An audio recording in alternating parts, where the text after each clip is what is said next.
Hello friends, welcome back to my YouTube channel future analysis academy. आज हम discuss करने वाले हैं ओबीजीके के इंपॉर्टेंट टॉपिक्स प्री इक्लेम्सिया और इक्लेम्सिया के बारे में, जो कि हमेशा एग्जाम में पूछने वाला एक क्वेश्चन है ना। तो चलिए शुरू करते हैं। प्री इक्लेम्सिया क्या है?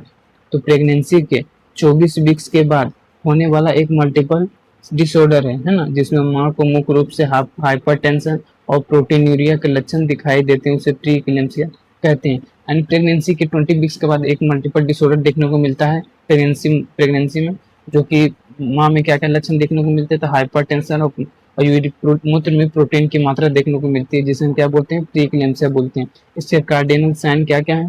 तो हाइपरटेंशन, अगर ब्लड प्रेशर 140/90 mmHg से ज़्यादा हो जाना, यानी कम से कम 4 घंटे के अंतराल पर 2 बार नापने से 140/90 mmHg से ज़्यादा आ रहा है, कहीं ना कहीं इंडिकेट कर रहा है हमें प्री इक्लेम्सिया की ओर। ठीक है, अब बात करें प्रोटीन यूरिया। तो यूरिन में प्रोटीन की मात्रा अगर 300 mg से ज़्यादा आना, ये कहीं ना कहीं इंडिकेट कर रहा है प्री इक्लेम्सिया की ओर। जो 24 घंटे के यूरिन सैंपल में पता चला कि 300 mg से भी ज़्यादा प्रोटीन का लेवल आ रहा है यूरिन में, तो ये भी इंडिकेट कर रहा है हमें कि प्री इक्लेम्सिया की ओर। एडिमा की बात करें, पैरों, चेहरे और हाथों पर अत्यधिक सूजन आना, और जो आराम करने पर भी ठीक ना होना, है ना। अगर पैरों, चेहरे या हाथों पर सूजन, अत्यधिक सूजन देखने को मिलता है माँ में, और क्या बोलता है, आराम करने पर ठीक नहीं होता है, तो क्या क्या कार्डिनल साइन दिख गए। तो हमारा प्री इक्लेम्सिया का कार्डिनल साइंस 3 होते हैं। प्रोटीन यूरिया होता है, हाइपरटेंशन होता है और एडिमा होता है। ठीक है, चलिए आगे बढ़ते हैं। क्लिनिकल फीचर्स की देखें तो क्या है, तो ब्लड प्रेशर अगर 140/mmHg से ज़्यादा और 160/110 mmHg से कम है, तो कहीं ना कहीं माइल्ड प्री इक्लेम्सिया को इंडिकेट कर रहा है। और 160/110 mmHg से ज़्यादा ब्लड प्रेशर आ रहा है, तो सीवियर प्री इक्लेम्सिया की ओर इंडिकेट कर रहा है। प्रोटीन यूरिया की बात करें तो क्या है, ट्रेस और 1+ ऑन डिपस्टिक अगर है तो कहीं माइल्ड है, और 3+ और 4+ ऑन डिपस्टिक शो कर रहा है, तो ये क्या है, सीवियर क्योर है। अब डिपस्टिक क्या होता है, ये एक लंबा और पतला एक रोड होता है, केमिकल सेंसिटिव एक स्ट्रिप है, जैसे लाइक यूपीटी प्रेगनेंसी टेस्ट करते हैं तो यूपीटी स्ट्रिप होता है ना, कि यूरिन प्रेगनेंसी टेस्ट स्ट्रिप उसी टाइप में होता है, जो उसी प्रकार का ये है डिपस्टिक है। जो इसका यूज किस लिए करते हैं हम, तो यूरिन में प्रेजेंट्स इस जो सब्सटेंस होते हैं उनको डिटेक्ट करने के लिए यूज करते हैं, है ना। तो इसका यूज कैसे करते हैं, तो हम यूरिन पोर्ट में बोलते हैं पेशेंट को, आप सैंपल यूरिन का सैंपल लाइए, है ना। उसके बाद हम क्या करते हैं, डिपस्टिक को उसमें डिप्ट करते हैं, यानी डुबाते हैं, और कलर उसमें कलर चेंजिंग देखने को मिलता है। इससे क्या करते हैं, डॉक्टर डायग्नोसिस कर पाते हैं कि यूरिन का पीएच कितना है, उसमें प्रोटीन का लेवल कितना है, ग्लूकोज, ब्लड और साइन ऑफ इन्फेक्शन, बहुत सारी चीज़ों को देखने को मिलता है ना। तो डिप्स्टिक क्या है आपको समझ में आ गया ना। ठीक है, अब आगे बढ़ते हैं। अदर सिम्टम में क्या, अगर माइल्ड प्रीक्लेम्स है तो उसमें किसी प्रकार का कोई अदर सिम्टम नहीं देखने को मिलेगा। अगर सीवियर हेडेक हो रहा है, मदर को ब्लरी विजन हो रहा है ना, और इपिगैस्ट्रिक में पेन हो रहा है, तो कहीं ना कहीं ये सीवियर की ओर इंडिकेट कर रहा है। चलिए आगे बढ़ते हैं, देखते हैं वार्निंग साइन क्या क्या है। यदि प्रीक्लेम्सिया के मरीजों को ये लक्षण दिखाई दे तो इसका मतलब है वह इक्लेम्सिया की तरफ बढ़ रहा है। जो वार्निंग साइन बताएगा, ये वार्निंग साइन अगर इतना लक्षण पेशेंट में दिख रहा है, तो कहीं ना कहीं इंडिकेट कर रहा है कि पेशेंट प्रीक्लेम्सिया से अपने इक्लेम्सिया स्टेज में जा रहा है। तो क्या क्या है, सीवियर हेडेक, सिर में बहुत तेज दर्द होना जो दवा से ठीक ना होना, सबसे पहला सिर में अत्यधिक पेन होना। विजुअल डिस्टर्बेंस, धुंधला दिखाई देना, ब्लरी विजन, आंखों के आगे अंधेरा छाना हो गया। छठ क्या, एपिगैस्ट्रिक पेन, पेट के ऊपरी हिस्से में तेज दर्द होना लीवर पर दबाव के कारण। ठीक है, 3 साइन हो गया। क्या क्या, सीवियर हेडेक देखने को मिलेगा, विजुअल डिस्टर्बेंस देखने को, धुंधला दिखाई देना, एपिगैस्ट्रिक पेन की किस लिए, तो लीवर पर दबाव पड़ता है, इसी कारण पेट पर उसमें पेन हो रहा है एपिगैस्ट्रिक में। और ओलिगोयूरिया, पेशाब की मात्रा का बहुत कम हो जाना, कितना था, 400 ml से भी कम, 24 घंटा में 400 ml से भी कम होना यूरिन को हम क्या बोलते हैं, ओलिगोयूरिया। इतना अगर ये वार्निंग साइन है कि अगर क्या कहे हमें सीवियर हेडेक देखने को मिल रहा है ना, विजुअल डिस्टर्बेंस, एपिगैस्ट्रिक पेन और ओलिगोयूरिया, इसमें से कोई भी आपको साइंस या देखने को मिले, तो तुरंत आपको डॉक्टर से इन्फॉर्म करना चाहिए। चलिए आगे बढ़ते, इसका नर्सिंग और मेडिकल मैनेजमेंट कैसे करते हैं। तो पहले क्या बोलते हैं, रेस्ट, पेशेंट को लेफ्ट लेटरल पोजीशन के लिए बोलते हैं और आराम करने की सलाह दें। पेशेंट को हम आराम करने की सलाह दें और कौन सा पोजीशन कहने पेशेंट को लेटाएंगे, तो हम लेफ्ट लेटरल पोजीशन लेटाएंगे। इससे क्या होगा, तो गर्भाशय और बच्चे तक ब्लड फ्लो बढ़ता है। ठीक है, अब डाइट में क्या बोलेंगे, तो हाई प्रोटीन डाइट लेने के लिए हम मदर को बोलेंगे, नॉर्मल सॉल्ट डाइट बोलेंगे लेने के लिए, है ना। मॉनिटरिंग क्या, तो हर 4 घंटे में हम बीपी चेक करेंगे, डेली वेट लेंगे और फीटल यानी फीटल हार्ट रेट मॉनिटरिंग करते रहेंगे। चलिए आगे देखते हैं। ओ एंटी हाइपरटेंसिव ड्रग्स देंगे बीपी कम करने के लिए, डॉक्टर की सलाह पर क्या, तो टैबलेबेटालोल देंगे या फिर हेडालेजाइन देते हैं अकॉर्डिंग टू डॉक्टर एडवाइस। चलिए आगे बढ़ते हैं। प्रीक्लेम्सिया होगी, खत्म हो गया। अब देखते हैं इक्लेम्सिया क्या होता है। प्रीक्लेम्सिया के बाद इक्लेम्सिया होता है। तो प्रीक्लेम्सिया हो गया खत्म, इक्लेम्सिया देखते हैं क्या है। तो जब प्रीक्लेम्सिया से पीड़ित गर्भवती महिला अचानक यानी ग्रैंड मॉल सीजर, दौरे, झटके या कोमा की स्थिति आ जाती है तो उसे गंभीर प्रीक्लेम्सिया, गंभीर अवस्था को इक्लेम्सिया कहते हैं।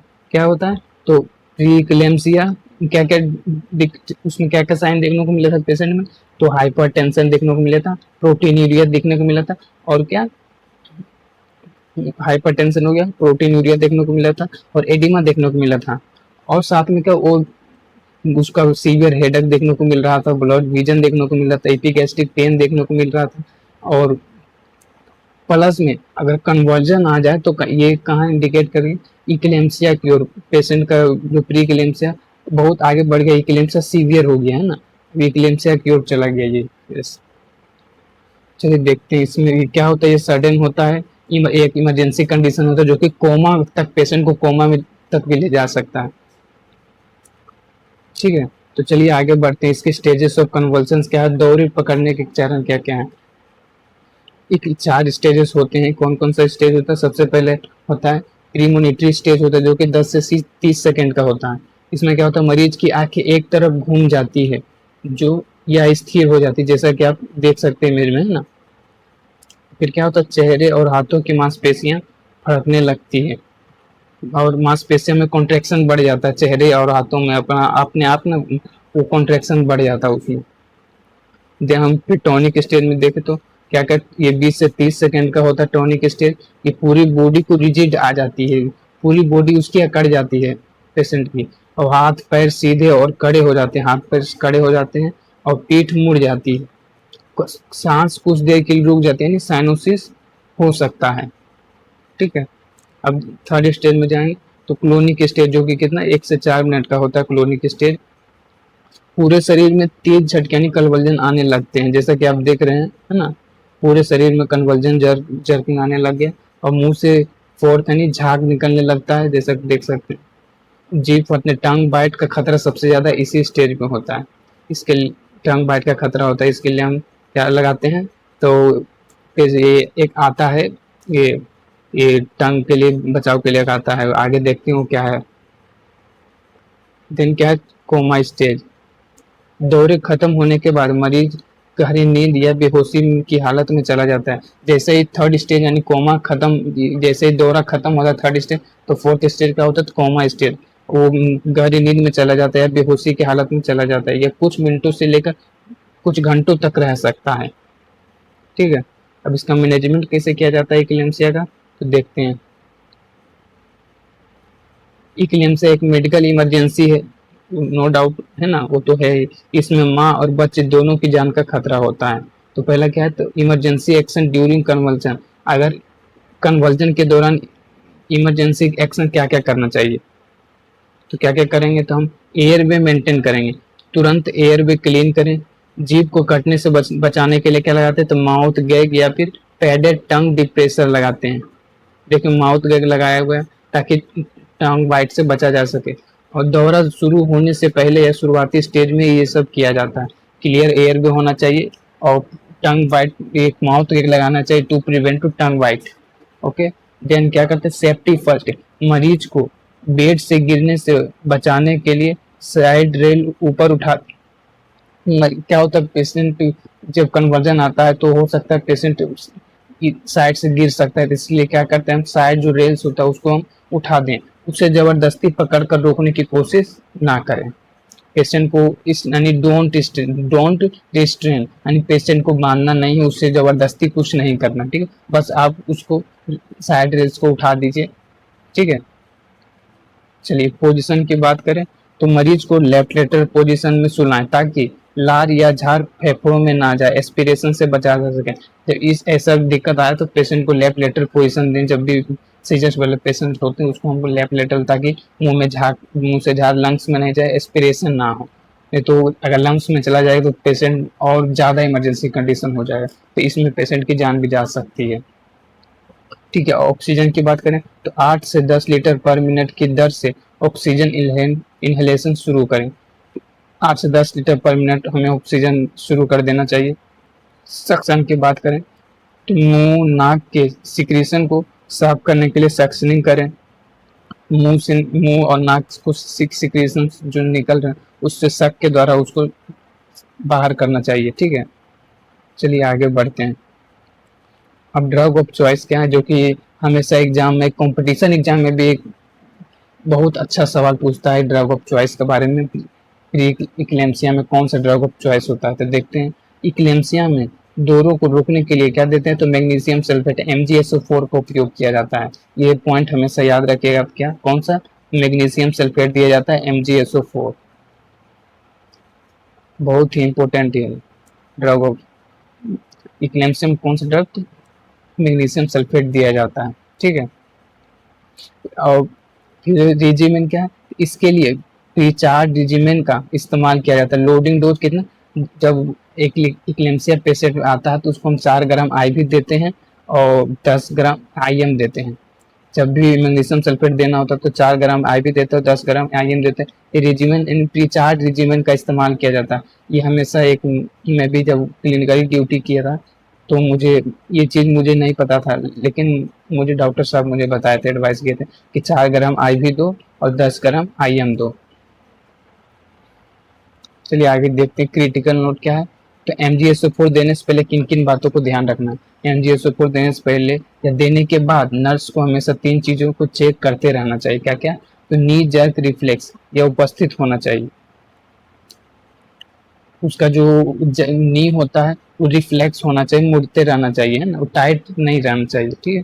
रिस्पायरेटरी रेट अगर 12-16 ब्रेथ पर मिनट से ज़्यादा है, देखते रहना चाहिए, 12 से 16 10 मिनट से ज़्यादा होना चाहिए रिस्पायरेटरी रेट, देने से पहले और देने के बाद। यूरिन आउटपुट को देखें तो अगर देने से पहले के 30 ml पर आवर से ज़्यादा होना चाहिए यूरिन आउटपुट, ठीक है। चलिए आगे देखते हैं। अगर अगर इनमें से कुछ भी कम हो तो दवा रोक दें, और इसका antidote calcium gluconate 10% 10 ml IV तुरंत दें। देखिए ये भी इम्पोर्टेंट है। एंड एंटीडोट क्या देते हैं, MgSO4 का एंटीडोट क्या है, तो कैल्शियम ग्लूकोनेट, क्या है, कैल्शियम ग्लूकोनेट, याद रखना है आपको कि MgSO4 का एंटीडोट क्या है, कैल्शियम ग्लूकोनेट देते हैं। अगर किसी प्रकार का कॉम्प्लिकेशन होता है तो हम 10% 10 ml IV देते हैं एंटीडोट कैल्शियम ग्लूकोनेट, तैयार रखें। चलिए देखते हैं ऑफसेट के मेजरमेंट क्या करेंगे। तो मरीज की स्थिति स्थिर यानी स्टेबलाइज होते ही डॉक्टर तुरंत डिलीवरी का निर्णय लेते हैं, अक्सर C सेक्शन के द्वारा, क्योंकि डिलीवरी ही इस बीमारी का एकमात्र और स्थायी इलाज है। अगर इस प्रकार का प्रॉब्लम अगर इक्लेम्सिया के केस में बेहतर होता है कि C सेक्शन की तरफ ही अपना C सेक्शन की तरफ बढ़ें, ना कि नॉर्मल डिलीवरी की तरफ बढ़ेंगे। पेशेंट कंट्रोल, खुद को कंट्रोल नहीं है ना, इसलिए बेहतर होता है C सेक्शन की ओर आगे बढ़े, ताकि पेशेंट को भी सेफ रखा जा सके और का बेबी भी सेफ रहे, है ना, दोनों को सेफ रखना। तो क्योर डिलीवरी इज क्योर। चलिए इसी के साथ हमारा आज मेरा इक्लेम्सिया और प्री इक्लेम्सिया कंप्लीट हो गया, है ना। तो कैसे लगा आपको वीडियो, कमेंट सेक्शन में ज़रूर जवाब दीजिएगा। अगर आपको नोट्स चाहिए आप PDF में कमेंट कीजिएगा, हम आपको नोट्स प्रोवाइड करेंगे, है ना। और जितने भी हमारे भाई हैं, जितने भी स्टूडेंट्स हैं, ज़्यादा से ज़्यादा इस वीडियो को शेयर कीजिए, लाइक कीजिए, सब्सक्राइब कीजिए, है ना। अगर अच्छा लगे तब लाइक कीजिए, है ना, हम और बेहतर करने का प्रयास करेंगे। ठीक है, थैंक यू सो मच, है ना, मिलते हैं नेक्स्ट वीडियो में।